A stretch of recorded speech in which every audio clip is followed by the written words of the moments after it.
सबसे उसने बोलना बंद कर दिया, खाना पीना छोड़ दिया था। 20 तारीख को अभी 3 दिन पहले उन्होंने इतना उसको टॉर्चर कर दिया था, इतना डिप्रेशन में चला गया वो, इतना डिप्रेशन में चला गया था कि उसको यही नहीं पता होता था कि मेरे घर में कोई है। खुद के घर में भी वो ऐसा रहता था जैसे कि दूसरों के घर में रह रहा हूँ। पानी पीना होता तो भी अपनी मम्मी से पूछ के जाता कि मम्मी पानी पी लूँ। इतना टॉर्चर कर दिया, फ़ोन करते इसको धमकाते कि तुझे भी अंदर करवाएंगे, तेरे परिवार को भी अंदर करवाएंगे। नाजायज फायदा उठायो आज बेन मेरे तनया करनी ये भी फोन करके डरायो से मेरे बेटो। लड़की बहुत शातिर थी, बदमाश थी, ठीक है, उसको टॉर्चर करती थी, धमकियाँ देती थी। खुद भी कई बार ऊपर जाकर जो है भित्तों को टक्कर मारना और गले में चुन्नी डालना, ऐसी धमकी देती थी। तब भी उसने टॉर्चर किया मेरे भाई को, इसके लिए वजह से मेरे भाई ने आत्महत्या कर ली।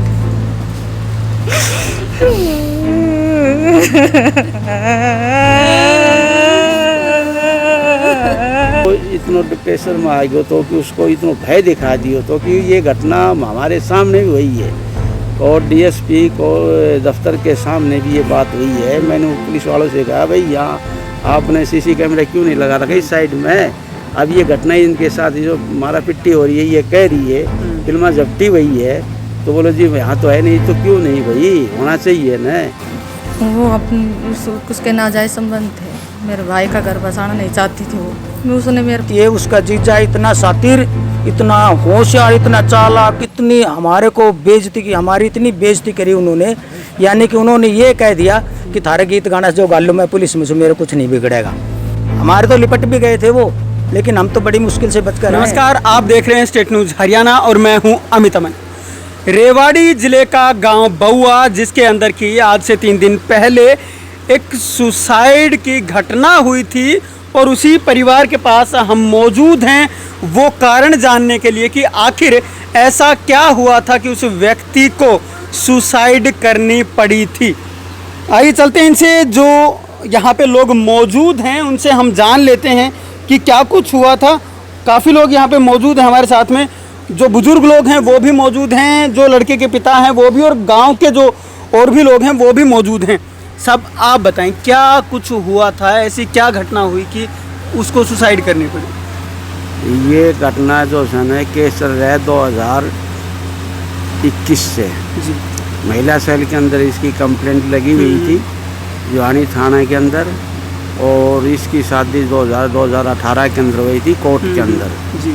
लेकिन 2021 के बाद में जनवरी से लगा लो वहाँ पे 2021 जनवरी से इनका आपस में मनमुटाव हो गया, जिसके अंदर उन्होंने इस लड़के को ज़्यादा टॉर्चर किया, उसको धमकियाँ दी जाती थी। जब भी हम महिला सेल के अंदर गए हैं तो उसका एक साधु है वो हर तारीख पाता था, निन्ना उसके मामा, उसके पिताजी, उसके चाचा चूचा वगैरह जो भी लगते थे वो सभी आते थे। तो हमने ये कहा था भाई इनको आप सॉल्यूशन कर दो, जो भी बात हुई है उसको घटा दो, बच्चों को कुछ ज़िंदगी ख़राब कर रहा सो, लेकिन उन्होंने किसी ने नहीं मानी। उसके अंदर इंस्पेक्टर जो थी महिला सेल की उन्होंने भी ये कहा भाई इस बच्ची को गाल दो, जब ये कह रहे हैं अभी कोई परेशानी हो तो ये जब जिम्मेवारी ले रहे हैं तो इससे फालतू और क्या होगा। तो उन्होंने कहा जी नहीं हम नहीं गालते।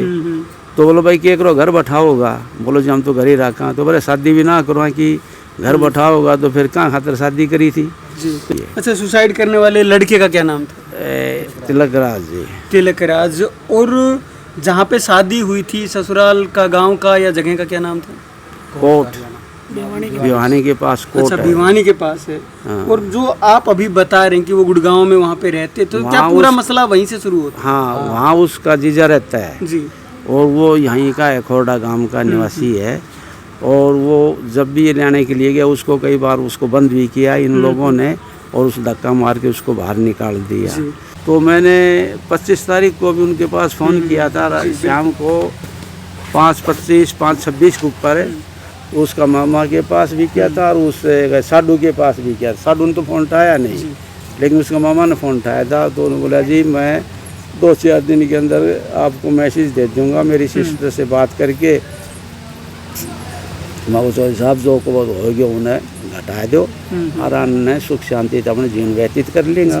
तो क्योंकि ये घटना हमारे सामने भी हुई है और डीएसपी को दफ्तर के सामने भी ये बात हुई है। मैंने पुलिस वालों से कहा भाई यहाँ आपने सीसी कैमरा क्यों नहीं लगा रखा इस साइड में। अब ये घटना इनके साथ जो मारा पिट्टी हो रही है ये कह रही है फिल्मा झपटी हुई है, तो बोलो जी यहाँ तो है नहीं, तो क्यों नहीं भाई, होना चाहिए ना। अब इसकी कंप्लेंट हम कहाँ सुनाएं। तो डीएसपी साहब था कौन ना, लेकिन महिला सेल की लेडीज थी, उनको मैंने बताया ये बात भाई ये बात हो रही है। तो उन्होंने कहा भाई इस तरह हम क्यों छीना झपटी करते हो, गालनी से तो गाल दो प्रेम से, जब ये आ रहा सी कह रहा सी गलती न मान रहा सी, कान बोलो जी कमाओ को न कमाओगो तो 2 दिन पीछे भी कमा लेगो, जब शादी करी तो कमाओगो भी को घर तो बैठे गो को ना, घर बैठे रह गो। बोलो जी तो या हमारे लड़की कह रही है भाई ये तो अपना बाप की पेंशन के ऊपर डिपेंड कर, तो पेंशन से तो पेंशन खा लेगो। हाँ भाई समय आओगे जब अपने की धंधो पानी भी करे, फिर वो कुछ काम भी करता था, 500-400 रुपये डेली कमाता भी था, लेकिन उनको विश्वास दिलाए फिर भी नहीं मानना हुआ। मतलब जो भी हमें विश्वास दिया उसने हर विश्वास को ठुकराया, केवल अपनी मनमर्जी चलाई और उस मनमर्जी को जो सुना आज यो नतीजा हो कि उस लड़के ने सुसाइड किया।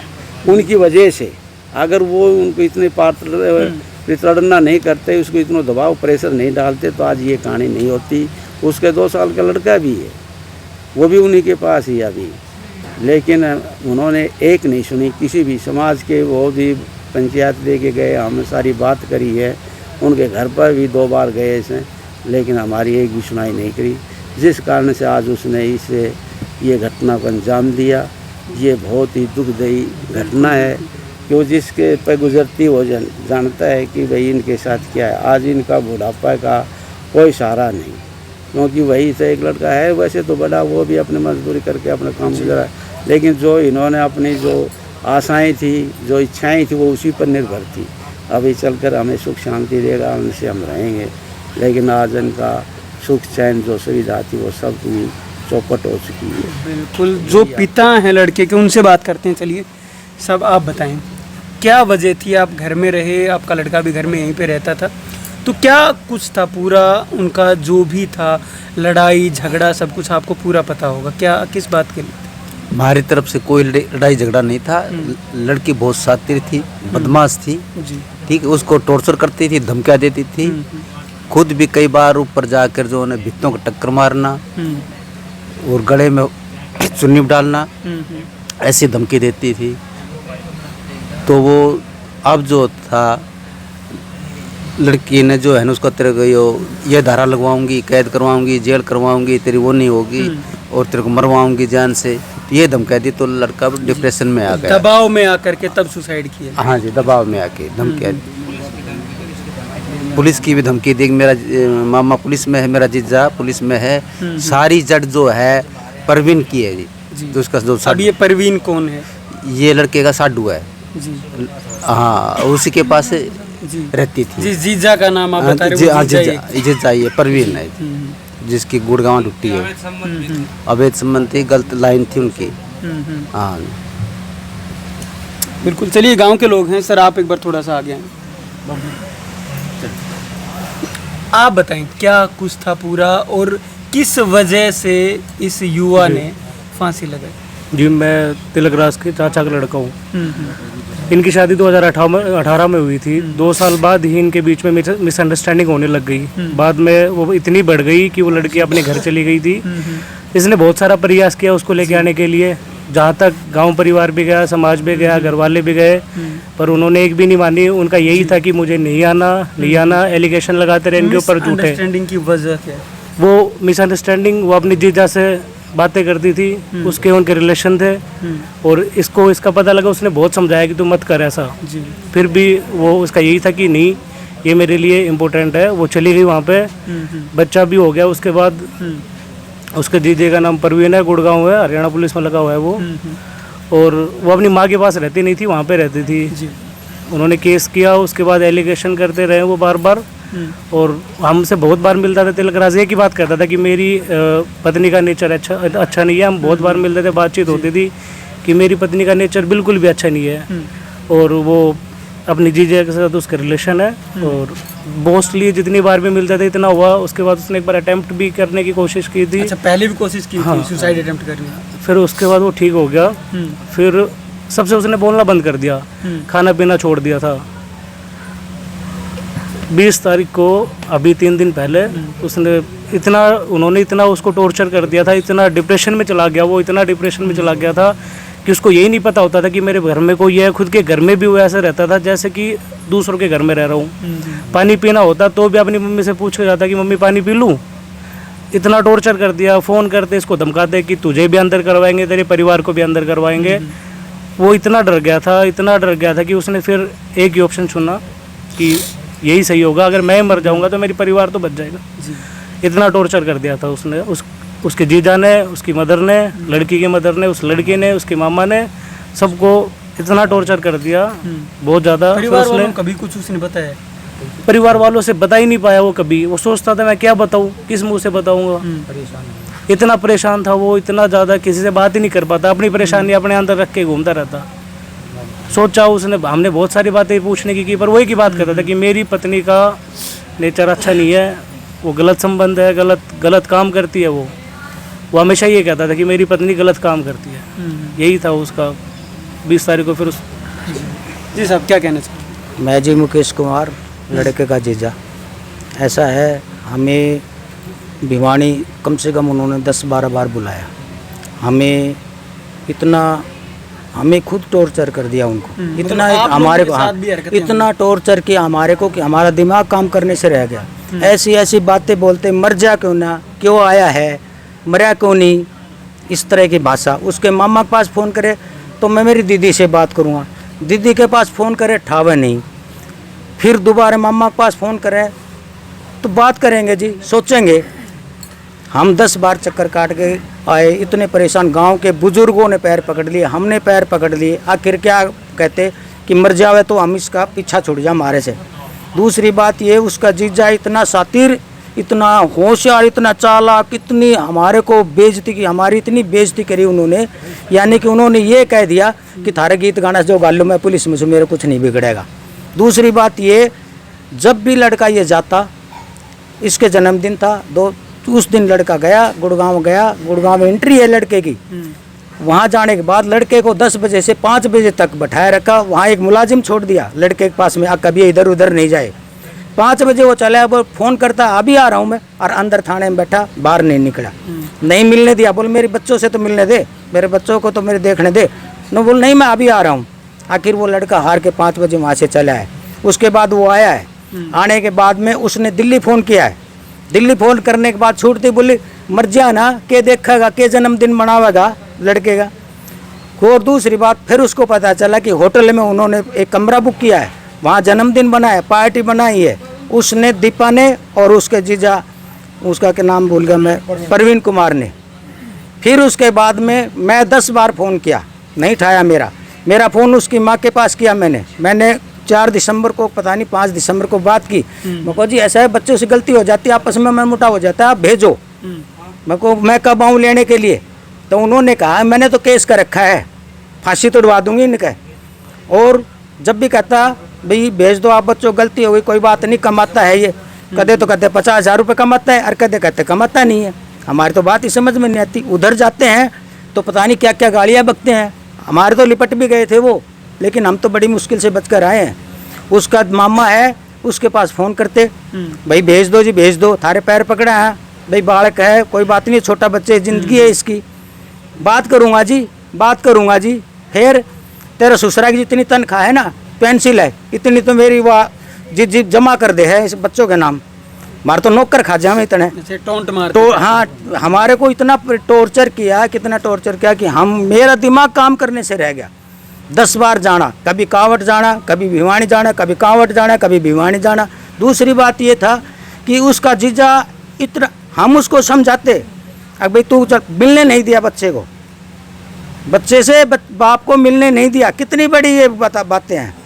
फिर उसके बाद में हम उसके घर पे गए तो वहाँ के लोगों को हमारे पास बुला दिया, अब भाई नहीं भेजेंगे, जाओ तुम्हें कुछ करना है कर लो। मेरा जीजा थानेदार है, मेरा मामा थानेदार है, मेरा फूफा एक और है वो भी थानेदार है, मेरे घर के वकील हैं, जज हैं, थारा फांसी तुड़वा दूंगी। तीनों भाना से नहीं बोलेगा, माँ से नहीं बोलेगा, जीजा से नहीं बोलेगा। ये इस तरह का टॉर्चर किया। आखिरी उसने पता है उस दिन मरा, उस दिन भी उसके पास बातें करी है। उसने ये कहा है कि कल थारे 3वां नैप बंद करवा दूंगी कि मैं हो जाऊँ ची। और जी ऐसा है, वो लड़का इतना मायूस हो चुका था कि उसके जीने की तमन्ना ख़त्म कर दी उन लोगों ने, इतना डिप्रेशन डाल दिया। मैं आया यहाँ 17 तारीख को, मैं शाम को गया। मैं बोला बेटा घबराने की कोई बात नहीं, वो आएगी, बच्चा भी मिलेगा, तेरे को सब कुछ मिलेगा, तो समय ख़राब है। लेकिन वो सोचने पर इतना मजबूर हो गया कि उसको सुसाइड करना पड़ा। पुराना सुसाइड, जब उसने बात करी भाई तू सुसाइड क्यों कर रहा है, बोले जीजा क्या करूँ, जीजा क्या करूँ, बोले मैं तो मारने पे तुले हुए। कहते जीजा से मत बोल, माँ से मत बोल, बहनों से मत बोल, पड़ोसियों से मत बोल, मेरे पास रहे। छोरे का मुंह पाट दिया, फूकनी मारी छोरे के, हमने फिर भी बर्दाश्त किया। खाना नहीं बनाती थी, रात को लड़का 12 बजे खाना बनाता था, खुद अपने हाथ से खाता था।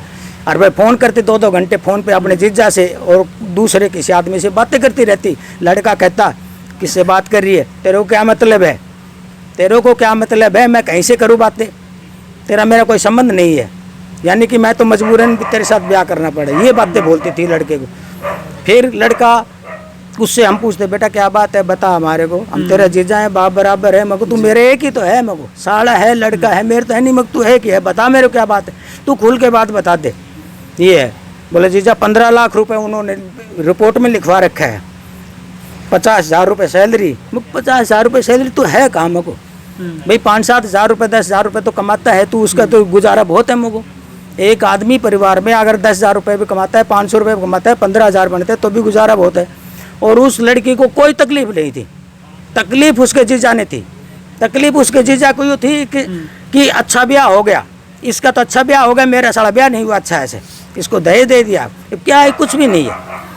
वो तकलीफ उसने इंटरफेयर करता गया, बच्ची को मिलने नहीं दिया। हम जाते, जब लड़का आता हमारे पास ठा ले जाते, कहते आगे नहीं इससे नहीं मिलोगे।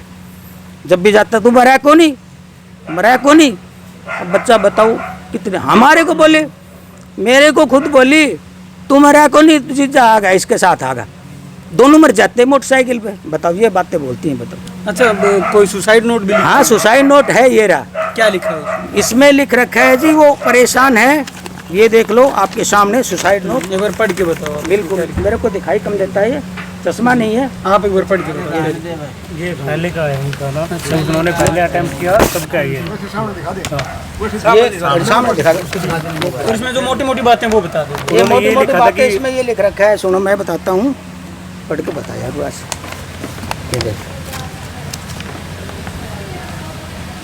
ये हमें पैंट वो ये बोलती कि वो बोलती कि मैं पुलिस बुला दूंगी, घर निकल जा मेरे घर से। गाली गलौज करती थी, पत्नी का चाल चलन ठीक नहीं था, पता नहीं कितने लड़कों से बातें करती थी। मैंने इसको बहुत बार पकड़ा, समझाया भी, पर उसने समझी नहीं मेरी बात। इसका जीजा मैं तुझे ऐसे फंसाऊंगी, तेरी जिंदगी जेल में कटेगी। मैं डरता रहा, चुप रहा, बस सहन करता रहा। एक ऐसी बात,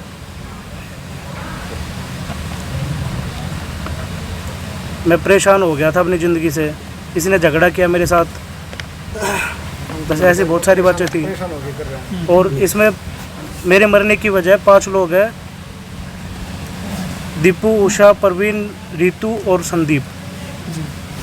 ये लिखा है उसने। 5 उस परिवार से हैं, 5 लोग। ये सुसाइड नोट उसकी पैंट से मिला है, ये सुसाइड नोट उसकी पैंट से मिला है, जो पुलिस के पास भी है। और रही भाई बात ये है कि जब भी वो जाता लड़का फ़ोन पे बातें करता, बस एक ही बातें, मर जा क्यों ना, मरा क्यों ना, बस यही बातें। अच्छा, अब आप लोग क्या चाहते मैं हम ये चाहते हैं हमें न्याय मिले, सत्य की लड़ाई है ये। इन्होंने इतना डिप्रेशन में डाल दिया बच्चे को कि वो बच्चा मरने पर मजबूर हो गया। हमें न्याय मिलना चाहिए और हम चाहते हैं कि हमें न्याय दिलाया जाए, चाहे किसी स्थिति में हो, न्याय हमें मिलना ही चाहिए। ये नहीं पुलिस का दबाव पड़े और केस दबे, न्याय मिलना चाहिए। हम तो न्याय के लिए लड़ रहे हैं कि हमारा बच्चा गया है, एक मजबूर बाप, एक मजबूर माँ, बुढ़ापे का सहारा। अब इनका क्या होगा, कोई सोचा जाए। जब बच्चा 35 साल का एक्सपायर होता है, सुसाइड करता है, परिवार कितना परेशान होता है, बहनें भी परेशान है, पड़ोसी भी परेशान है। गांव में कोई उस बच्चे को ये नहीं कह सकता ये बच्चा ऐसा कर सकता है, इतना डिप्रेशन में डाल दिया बच्चे को। ये अब इनका हाल ये है कि ये ना खाते हैं, ना सोते हैं, ना पीते हैं, जब भी याद आती है रोते हैं। इसकी माँ का बुरा हाल है, इसकी बहन का बुरा हाल है। हमें न्याय मिलना चाहिए, हम तो न्याय के लिए लड़ रहे हैं। लड़के की जो माँ और बहन हैं वो भी हमारे साथ मौजूद हैं, चलिए इनकी जो व्यथा है वो भी जान लेते हैं। माता जी आप बताएं, आपके बच्चे ने सुसाइड किया है। लगा बस बोल दो। सुसाइड किया, उसने फ़ोन किया है लड़का के साथ। वो डराती थी आके, मेरे जीजा भी नौकरी में है पुलिस में, मेरे मामा भी है, मेरी माँ भी नौकरी में, तुम्हारे घर का को सबको मरवा दूंगी। ये करता रहा, या वो हाथ जोड़ता रहा, आग तक बसा ले, मैं बसाने तैयार हूँ। क्यों लड़का ही खराब मत टिक रहा है, लड़का की बर्बादी मत कर। न बोले तू के चीज़ सा, तू के नौकरी लाग रहा है, मेरे जीजा नौकरी फलाने थारा सारा घर का मरवा दूंगी। वो था दिल कमज़ोर, उसका लड़के का दिल कमज़ोर था, वो बेचारा डर गयो। उन्हें मारते ही नहीं बताई आक मम्मी। फिर कहने लग गए, मैं बोली भाई तू रोटी क्यों नहीं खाता? बोले मम्मी मेरे को ही पता है जो मेरे साथ है। के भाई? बोले वह नन्नू कसम है, अब तेरी जिंदगी की जेल करवाऊंगी, मर जा। फिर दिल्ली गए लियाणू की माँ बोली तू मत तो जानी मर गया और तू फिर आ गया मेरे घर पर, चले जा मैं धक्के मार दूंगी तेरे। कि मेरे धक्का मारा कहीं मैंने पता नहीं, पर यह बात उनकी माँ ने भले मर गया था। नन्नू कह तरह मर गयो मम्मी, मैं लेना आयो पाग पकड़न लग गयो। बोले चलिया जाड़ा तो मेरे पाया का हाथ ना लगावा। आ गयो वो। फिर ये गुड़गांव गया है, लड़का का 2 दिन रह गया था जन्मदिन का। गुड़गांव गए लियाण, गुड़गांव थे आपके जीजा के पास। गुड़गांव लियाण गए तो आके जीजो बोले भाई पूरा आ जा, तू घर ना जाइए, मतलब कमरा पर मत जाइए। लड़का चले गया। फिर फ़ोन करे लड़का, भाई साहब आ जाना। हाँ मैं आऊँ 7 घंटा में आऊँ। हाँ मैं फलानी दिखड़ी है 5 बज गया। तो छोरो के करो वापिस आवे बाट देख के, जीजो नहीं आयो इसको बसाना नहीं दिया, बसाने नहीं दिए मेरा लड़का। नाजायज फायदा उठायो। आज फिर मेरा बेटा नहीं करनी, ये भी फोन करके डरायो से मेरे बेटो, बता नहीं पायो। तारीख थी कुछ कही है उसने। जो बोला मम्मी, बोले भाई रोटी खा ले। बोले बस मम्मी खा ली। क्यों भाई? मातड़ का तारीख क्यों तेने फांसी फिट हो गया, हम जाएंगे तेरे साथ। छोरा ना फुट्टो को के कहीं कुछ नहीं पता। मेरे भाई को टॉर्चर करते थे कि मेरा जीजा पुलिस में और मेरा मामा पुलिस में, और थाना जज भी हमारा है, वकील भी हमारा है, और वो जीजे से नाजायज संबंध थे। मेरे भाई को कभी चाहे ही नहीं। मेरे भाई को कभी तो चेहरा पे जोर खा मार देते थे, कभी कुछ उठा के मारते थे। वो जीजा से ही जीजा के पास रहते थे हमेशा, हमारे पास तो बहुत कम रहते थे। जब भी जाती थी वो जीजा के पास, बहन कहीं रहती वो जीजा के पास रहती थी, बहन तो घर पे रहते भी नहीं थे उसके।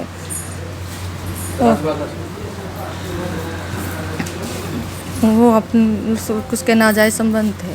मेरे भाई का घर बसाना नहीं चाहती थी वो। उसने मेरे भाई को टॉर्चर किया, मेरे भाई को आत्महत्या करनी पड़ी। जीजा और मामा और उसकी बहन और उसकी माँ की वो और अपनी भाभी, हमारी जो भाभी है उसकी वजह से उसने आत्महत्या कर ली। उनको बहुत टॉर्चर करती थी। उसको तारीख थी, जैसे कल की तारीख है, पहले दिन उसने 8 बजे फ़ोन किया, 8 या 9 के बीच में उसने फ़ोन किया। उसको जब भी टॉर्चर किया फिर वो बोला कि तेरी माँ और तेरे को पता चल जाएगा। कि हमने किसी पड़ोसी ने बताया कि वो ऐसे बोल रहा था, उसका फ़ोन आ रहा था। तब भी उसने टॉर्चर किया मेरे भाई को। इसके लिए वजह से मेरे भाई ने आत्महत्या कर ली।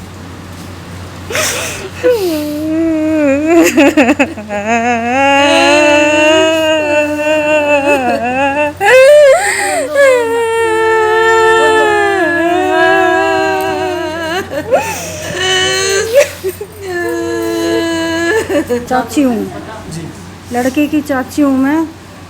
बहुत ज़्यादा परेशान किया। किसने किया? जो उसके जीजा, उसके मामा पुलिस में है। हमें नहीं पता क्या है क्या नहीं, लेकिन वो बार बार इसको ये बोलती थी कि मैं ये करवा दूँगी, वो करवा दूँगी। लड़का कितनी बर्दाश्त नहीं। कल की तारीख है, आज रात को इसको फांसी खाई। क्यों खाई, क्या कहा, क्या नहीं कहा। उसके पहले दिन उससे फ़ोन आया, हमें नहीं पता क्या कहा, लेकिन सिर्फ मरने का मकसद उसी का है।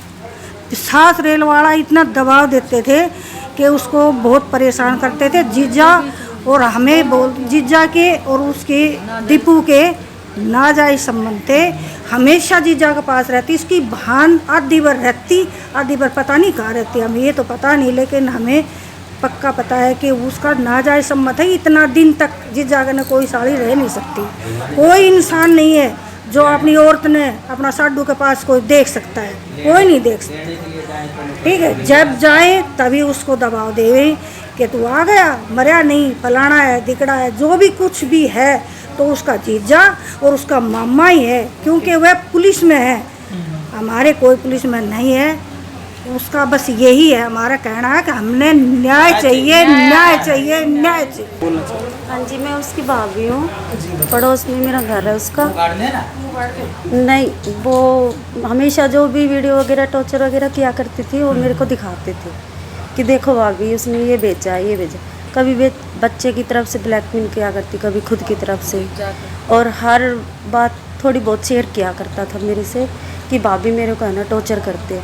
और वो हमेशा जहाँ भी बताती कही है, रहती कही है, बोलती थी कि मैं अपनी माँ के पास हूँ।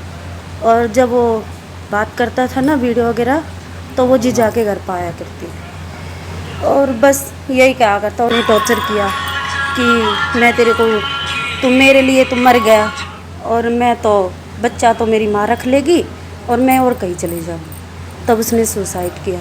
जब तो हमने बचा लिया, फिर दोबारा खूब समझाती थी कि मैं, मेरे पास तो बोलता रहता था, आ जाता था, मैं पड़ोस में हूँ, और बोलता भी था, बताता भी था कि मेरे को ऐसे कहते हैं, ऐसे कहते हैं। फिर मैंने कहा भी कि भाई बहू तो और भी मिल जाएगी, पर वो नहीं, मेरे को तो भाभी बेपनाह, मुझे तो वही अच्छी लगती है, और मेरा बेटा, मैं उसके बगैर नहीं रह सकता। फिर भी मैं खूब कहती थी, तिलक कोई बात नहीं, बेटा 18 साल बाद आ जाएगा, पत्नी और मिल जाएगी। लोग बाग पता ना कितनी कितनी रखते हैं, जो वो तेरी परवाह नहीं करती, तू क्या करता है? नहीं भाभी, मुझे वो बहुत अच्छी है, लगती है। वो है ना, उसकी बड़ाई भी किया करते थे कि वो है ना बहका रखी है उसने, जीजा ने, मामा ने और बहन ने।